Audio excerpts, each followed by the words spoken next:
Hi guys, welcome to my webinar this afternoon. Sorry for the small delay in getting started. I'm not a Zoom expert, but I'm sure that if there are any problems, I'll muddle through. My name is John Austin. I'm the MD of Henry Nicholas, and if you're not familiar with Henry Nicholas, we're a specialist recruiter that work within the marketing, creative, technical, digital and data spaces. We're based out of Bristol, but we have a national coverage. Today's webinar is really aimed at anyone who does interviewing.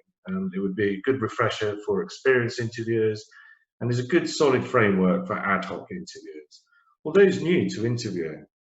As I already alluded, I'm not a Zoom expert, so if we do have any technical issues, please just bear with me.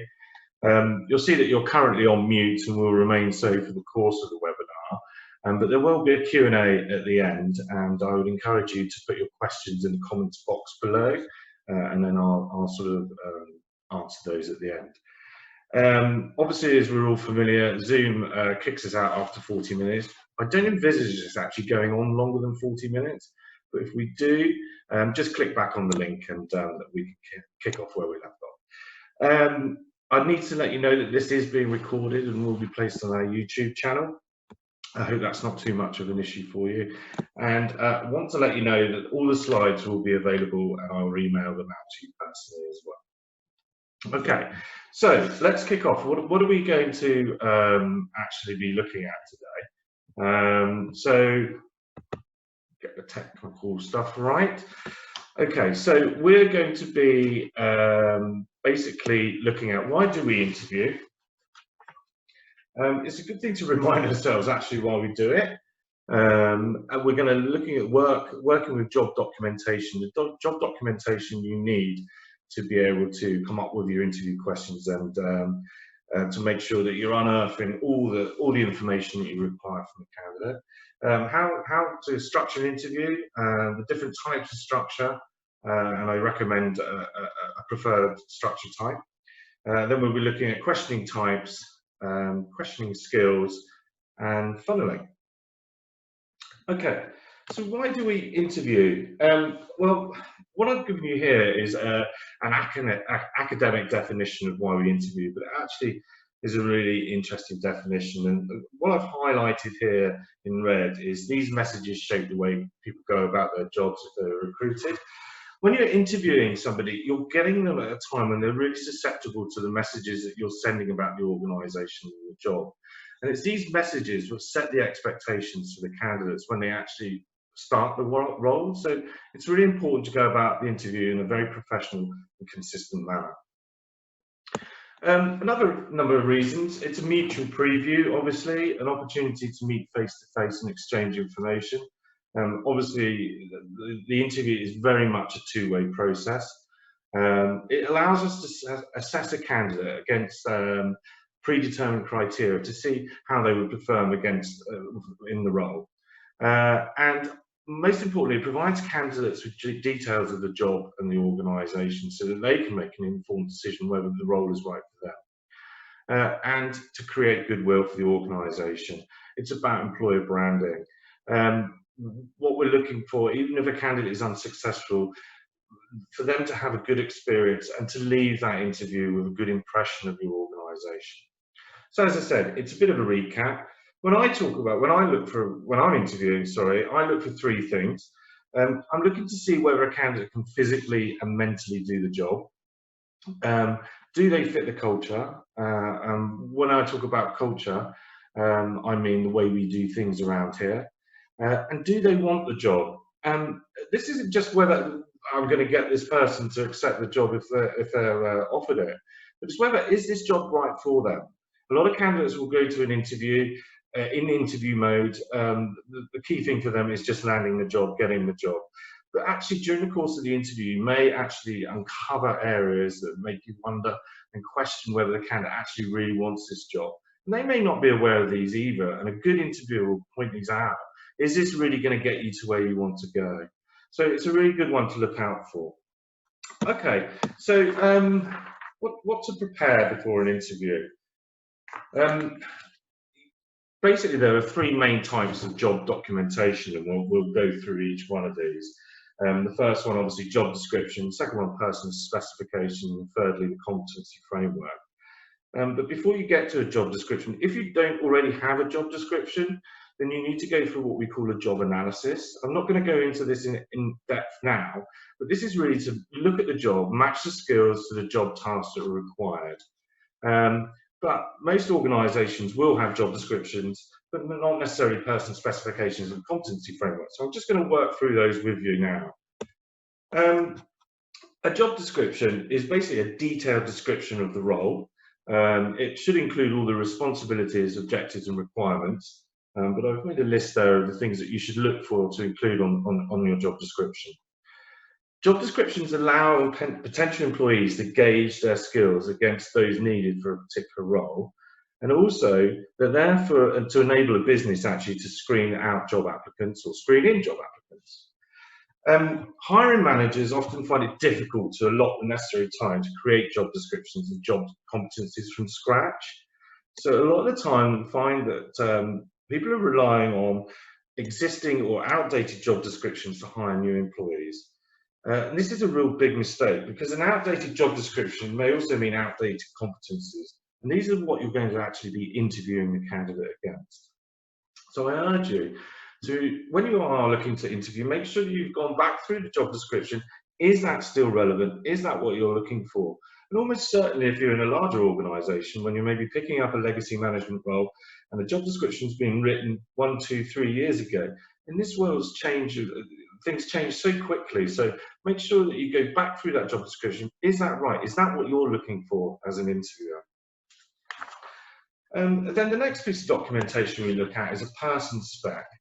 And this is really is a profile of your ideal new employee, including the skills, experience and personality type that you're looking for.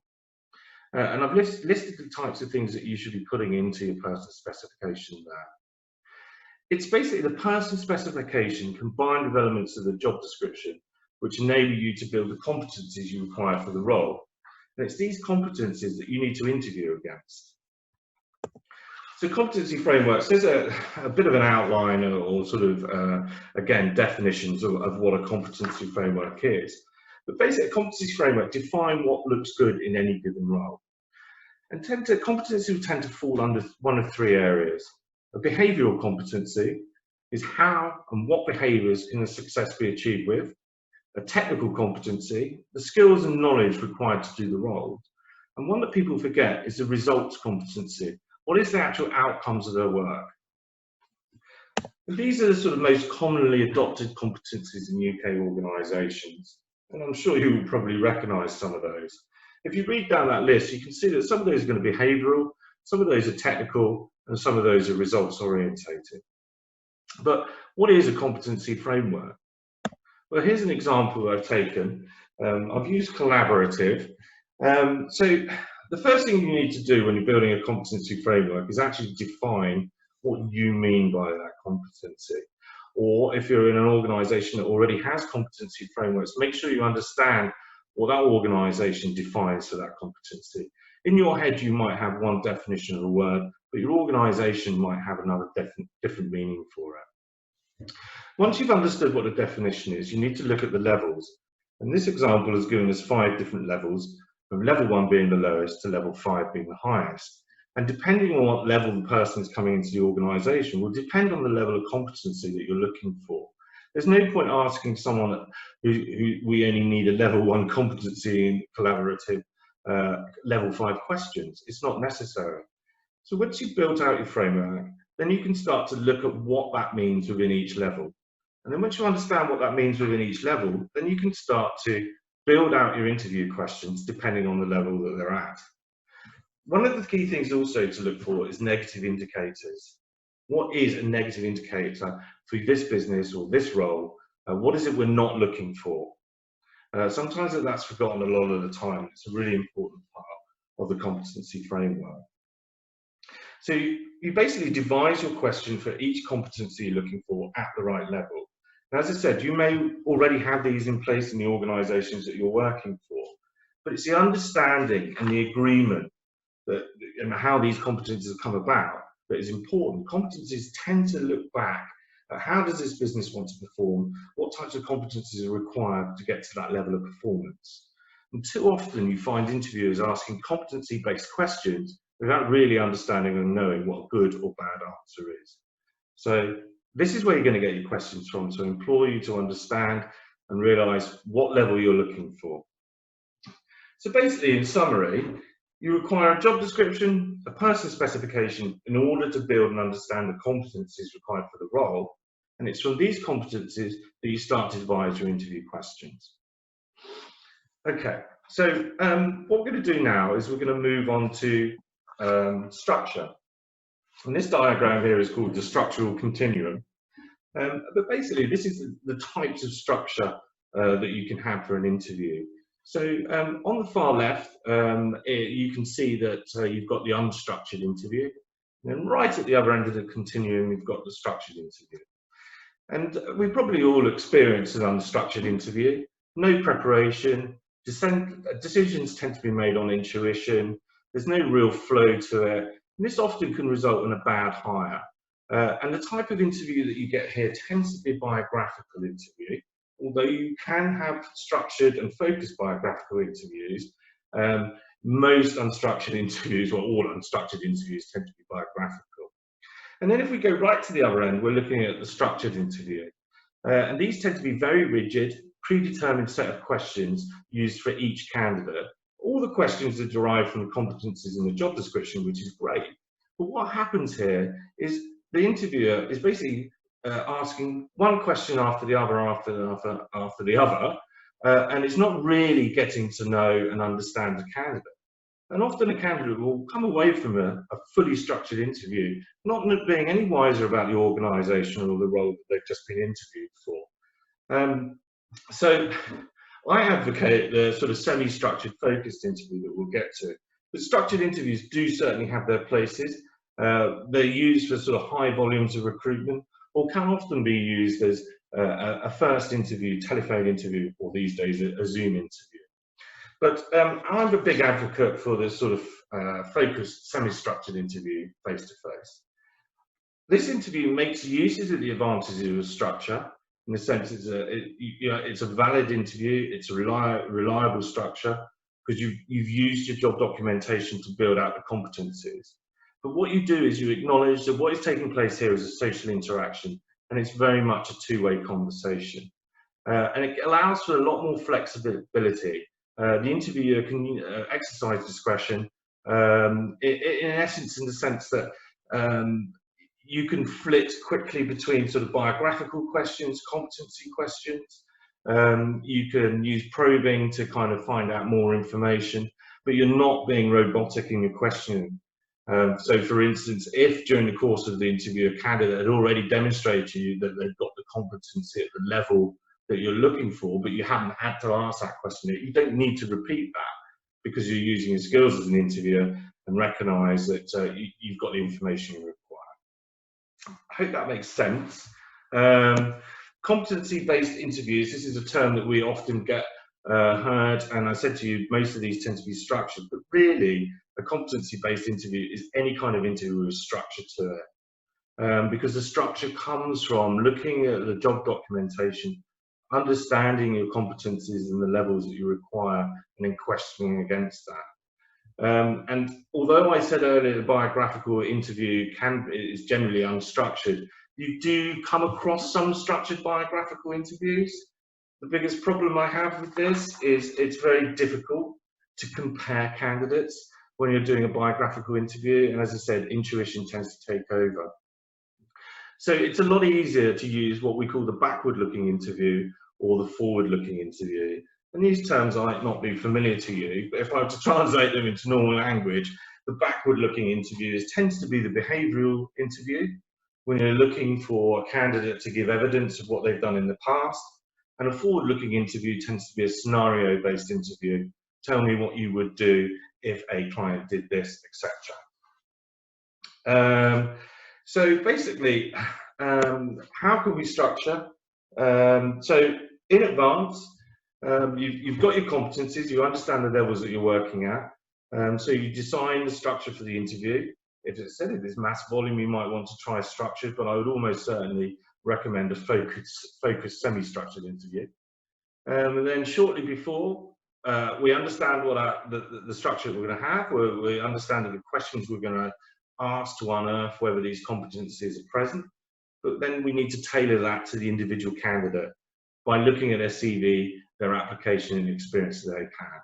And then in the interview itself, we use our skills in questioning techniques and social skills to tailor the interview further. So it gives us a lot more flexibility. But that's the three areas that we can structure an interview. So in advance, shortly before, and actually during the interview. So just a basic, sorry, actually, I'll go back here. I'll let you read that slide a little bit more while I'm talking, because I've just got some common themes for structure. A survey has shown that job seekers and organisations deem the optimum number of interviewers to be 2, 51 and 53% respectively. I think we probably all agree with that. Sometimes 3 is necessary, but generally a good interview will have 2 people in. It helps the flow of the interview. It breaks up from having one person just asking the questions, but also it's having that other person's opinion or viewpoint, which is really important. 85% of the time HR are present. HR are generally there to, they have more of a holistic view of the values and the culture of an organisation. And I'm not saying that you as an interviewer wouldn't have that, but you might have more of a view of your team culture, what's right for my team. And you may focus and hone in on this, where HR will be looking at the overall culture of the business. And they're obviously there for legal reasons as well.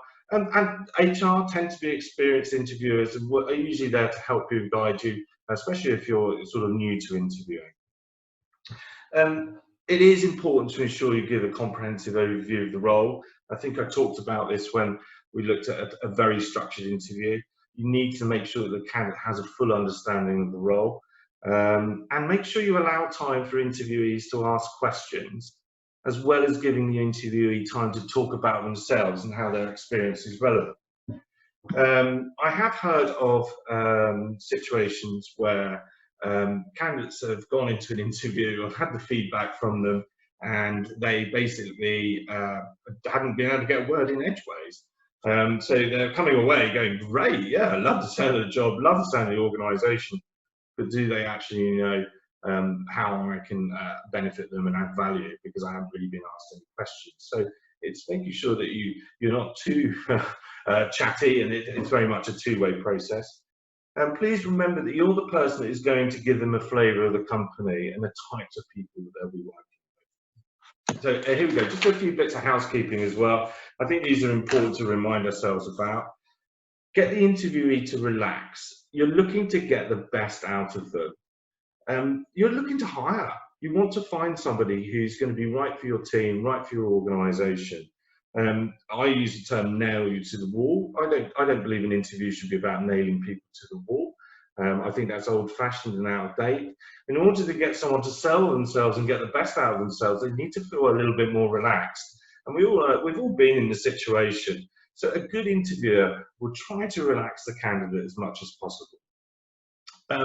86% of job seekers have stated the appearance of the interviewer is more important to them than the appearance of the office and the location.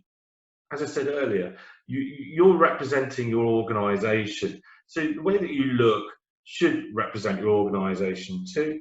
The candidate only has you as a focal point for that organisation. So you need to make sure you look smart and attentive. 87% of interviewees are put off of a business if an interviewer is late. I suppose if you flip that, if a candidate is late for an interview, you're already starting to make in your head prejudgments about them, and they're already fighting an uphill battle. Why shouldn't that be the case the other way around? A candidate has made the time and effort to get there on time, and you should also. It's a small thing, but it's really important. Obviously, the role of an interviewer is critical, as it's your responsibility to ask the right questions in the appropriate manner to assess the suitability of the candidate. But for a job seeker, I keep saying, you are the main point of reference for a business. So an interviewer must be polite, prepared, empathetic, and knowledgeable, but must also provide an accurate and considered representation of the business. And just a quick one here, specific qualities job seekers are looking for in an interviewer: politeness, as we said, respectful overall approach, knowledge and understanding of the profession, leadership and inspiration, knowledge and enthusiasm of the company. 35% of job seekers have received rude or disrespectful behaviour. I really don't understand this in this day and age.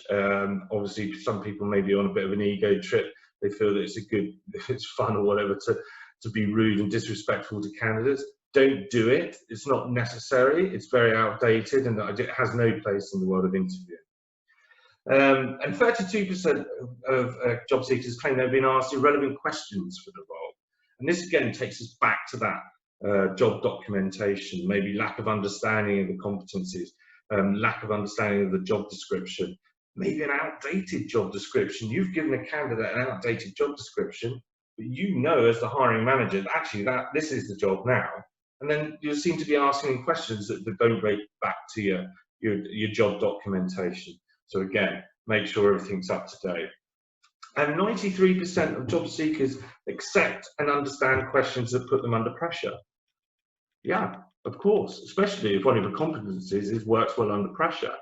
Just be careful, there's that fine line again about being rude and disrespectful, but don't be uncomfortable about asking candidates questions and keep drilling down and probing, and we'll come on to that. Finally, 70% of job seekers would turn down a job offer due to poor interview experience. Why not? Of course, you turn up for a job interview, your interviewer's late, they're scruffy, they're rude and disrespectful to you. Why would you want to go and work there? And the worst part of this is 89% of these would tell others about it. And this is about your employer brand again and about your reputation. You as an interviewer represent your organisation. If a candidate isn't successful, if they've had a good experience and they've enjoyed the interview process and they've been treated respectfully, they will speak well of your business. So as I said, pretty obvious things, but definitely well worth reminding ourselves about. So the next section is questioning. So you've heard me say it about 10 times already, but please remember your questions will always come from your competency framework. And you need to find the best way to decide, you need to decide the best way to find out the information that you require.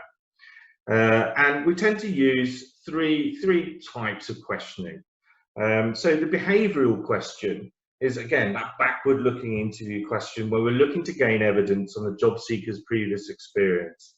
It must be a specific example that you're looking for, and it must be asked in the past tense, obviously. And it needs to be followed up with probing questions, and we'll come on to that in a second. And then we look at the biographical. What are your strengths? What are your weaknesses? Why did you leave this particular organisation? Again, it's good to mix up some biographical questions along with your behavioural questions. The biographical questions are really going to tell you a little bit more about the candidate's personality, where a behavioural question and potentially a situation, we'll come on to that in a second, tell you more about their experience and how they go about and how their mind works in the workplace. And then the situational scenario question. These types of questions tend to be good for people who have not done the role before. Maybe someone who's looking to step into management for the first time, or graduates, because they don't have the necessary experience that they can give you valid examples for. You want to find out how they would think in a particular scenario. So using these types of questions is really good for, as I said, people who may not have done the exact role before, but you're still trying to unearth the competencies to see if they've got those for the role that you have. And this, again, as we said, is called the forward-looking interview. There are factual questions as well, which is simply, do you drive? And there are also some questions that I haven't really touched on here, opinion-based questions. So where do you see the industry going in the next 12 months? Again, that's a good question to use if you really just really want to get an understanding of the candidate's thought process and also their knowledge of the particular industry. So funneling, questioning techniques. So funneling sort of ensures the right types of questions are asked. It makes sure that you get detailed responses, and also that you can capture accurate notes. Funneling is probably the most sophisticated and useful tool for an interviewer, and it's used to clarify, justify, or to reveal strengths and weaknesses, and also to uncover areas that the interviewee may wish to hide. And you can use it also when an interviewer is getting a bit chatty or the conversation is going off piste a little bit. But how do we actually do it? What does it mean? I know always, for all your competencies, you're going to be asking an open question, which is your who, why, what, when, how. Or you can use what we call the TED questions, which is tell, explain, and describe. So tell me about a time when you did this, explain why you did this, describe what happened when this happened. And they tend to be the opening questions that you will use around your predefined set of competencies. And then what the tool that we're really interested in is the probing tool. So those types of questions we're going to really dig in underneath. So I'll try and give you a bit of an example here. So tell me about a time when you dealt with an irate client. So we're using one of the TED questions, tell, explain, describe. Then basically the candidate may say to you, oh, I had this time when a client was shouting at me down the phone. Okay, so then why were they so annoyed? What steps did you go through to calm them down? How did you leave the conversation in the end? What were your follow-ups with that client, etc.? So you're digging. And when you've dug enough and you feel that you've got the information that you require or exhausted that line of questioning, we look to close and summarize off that subject area. And this is so you're clarifying in your own mind, but you're also getting the candidate to commit to that's what their answer is. So a simple thing, just to summarize, the client was annoyed because of X, Y, and Z, and to deal with this, you did A, B, and C. I hope that makes sense, but this side is probably a little bit more clear on how you do this. So, as I said, and I keep going back to, we've got a set of predetermined questions that help us unearth the competencies we're looking for. So these are the key topic areas that you're looking to subdivide your interview into. So we open up each topic area with a who, what, why, when, or a tell, explain, describe question. We then start to probe into that, and we talked about that, to unearth as much as we possibly can. We summarize back to the candidate to ensure that we have understood and to get their commitment to that answer. We close down each topic once it's been exhausted, and then we move on to the next topic area. But behavioural questioning and funneling is slightly different. And I tend to use the sort of STAR model here. The one thing that you saw in the funneling diagram that I had alongside that was listen. I haven't really gone on about listening that much because I'm making an assumption, but it's the key thing that you must do as an interviewer. When you ask a candidate to give you an example of when they've done something, candidates will generalize. They often generalize rather than giving you actually a specific example. And your job as the interviewer is to pick up on this and steer them back to an actual experience that they had. And I use the STAR model. It's basically asking them to give you context around a situation.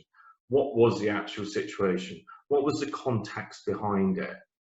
And then we talk about the task. Okay, so that was the situation, that's the context. So what was the goal? What was the task? What was the challenge? What did you need to achieve? And then what was the actions that you took? What did you do? What was your contribution? Why did you act that way?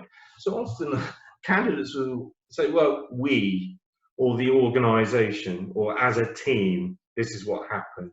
I, as an interviewer, want to know what they've done. So this is a really good place to actually bring them back and put to point and asking them exactly what it was that they did. Again, this is your probing, your continuous probing. And then result. What was the result of your action? What did you learn from it? How would you do it differently in the future? The example that they may give you could end up in a disaster, but as long as they basically have learned from it and have actually reflected upon it and thought about how they would do things differently in the future, that may give you enough ammunition to say, actually, they've hit the level of competency that I'm looking for. So, questioning strategies. So do ask open questions, do ask TED questions, use your probing, make sure you're checking the answer that they've given and that you understand that, and use your summarizing questions. Please avoid, well, I'm going to talk about multiple and leading in a second, but I'm sure I don't need to go on about personally intrusive and discriminatory questions, but please avoid those. I don't know if you guys are familiar with multiple questions, but these are questions that ask more than one question within a question. So an example of that would be, what part-time jobs did you have, or didn't you bother because of your studies? Basically, that's a bit unfair on the candidate. What are you asking me? What do I need to answer here?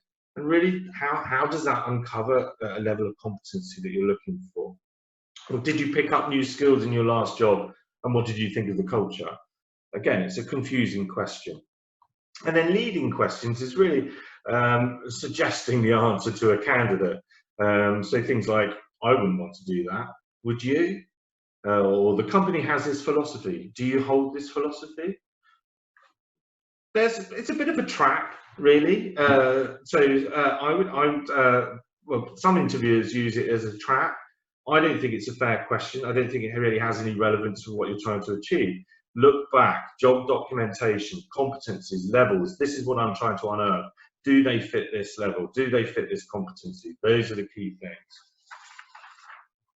So in summary, ensure your job documentation is fully up to date, that you've read it, you understand it, and you agree with it. Understand the competencies that come from that job documentation for the role, and make sure that the levels of competency that you're looking at are correct. Devise your questions from the competencies, and they can be behavioural, technical, and results orientated. You may be looking for sort of 3 or 4 behavioural competencies, 1 technical competency, and 1 results-based competency. Choose the structure that you feel is right for the interview. As again, I'm an advocate for the semi-structured focused interview. Decide upon the questioning styles that will enable you to unearth the information that you're looking for. Probe, probe, probe. I can't emphasize it enough. It is the best tool that you have. Reaffirm that you understood what the candidate is saying and that they're happy with the answer they've given. Close out the interview and then agree next steps. So I know I've been doing a lot of talking. I'm just going to check to see if you do have any questions at all. And if you do so, please do put them in the comments area. I think there's one. Yeah. Okay, is there an ideal length for an interview? Okay, well, I'll answer that one first. No, not really. One of the psychological issues with an interview is the fact that it tends to be time bound. But if you've not got all the information that you require at that first,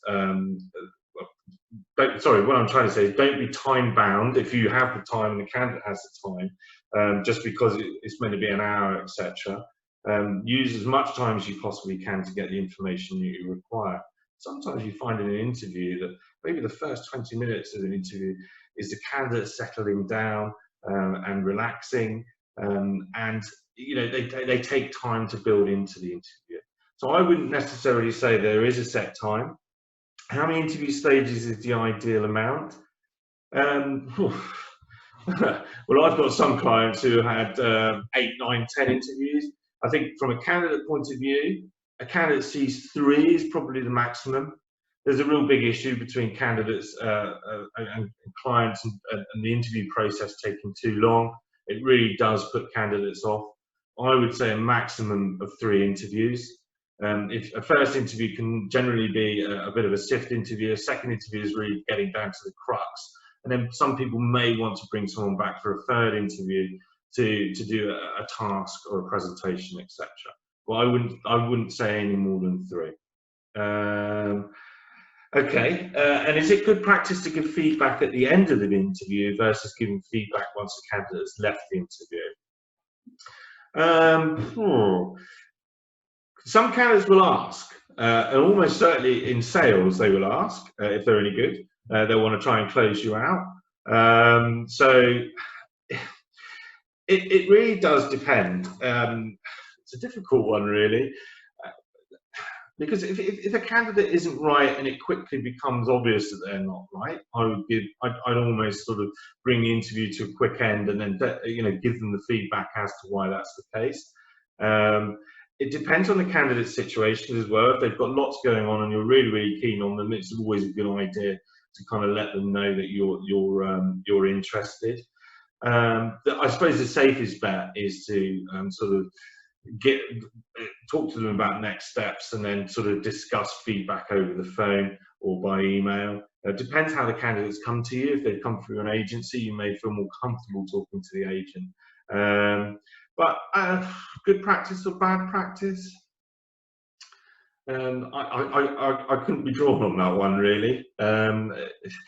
I try to always give a candidate a feel for how well the interview went, and they can generally pick up on that.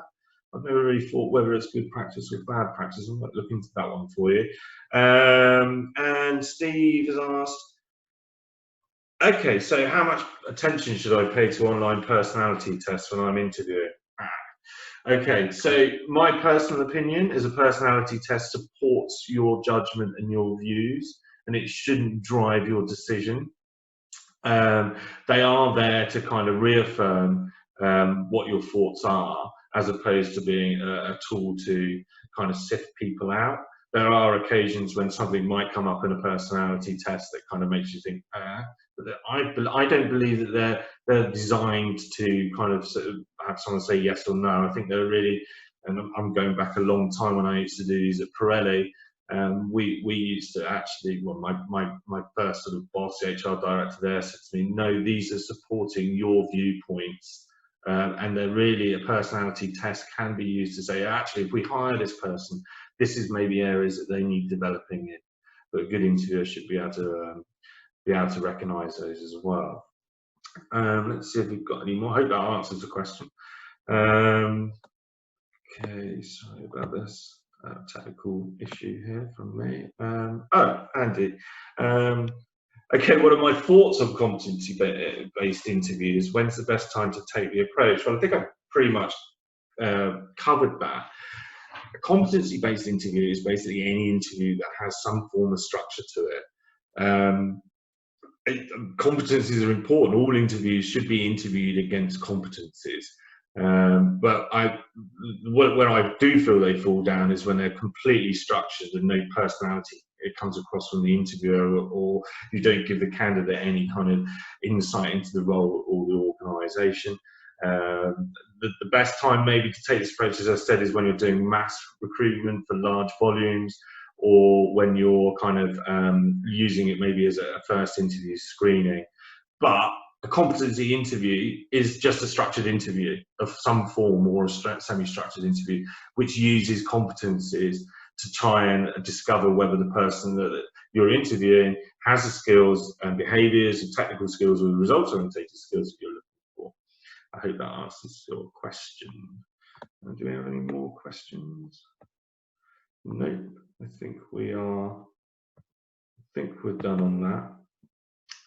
Obviously, I will make these slides available to all. I'll drop them an email, but I think I'll also put them up on LinkedIn. On quick note is just really appreciate your time. I really hope that you found the presentations useful. And if you do want to drop me an email, if you want to get some more in-depth understanding of competencies and interviews, please do.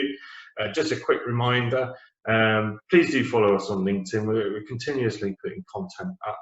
We're looking to be doing a number of other webinars on stuff that we feel just can help people. And you can follow us on Twitter and on Instagram, and there's our tags there.